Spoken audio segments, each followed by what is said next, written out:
green lane and Darien. This is Bibi residential.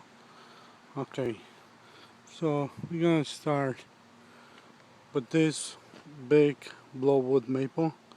So we need to trim way back because it's really overgrown, and at least we get a little bit of sunlight for those stilbes that are under the tree.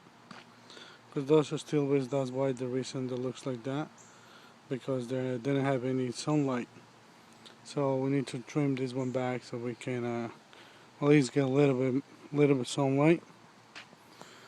Okay, we have those two, one, two, three, three trees, and one we have a lot of veins growing into, so it's not good for the tree. So we need to clip those back a lot. Okay,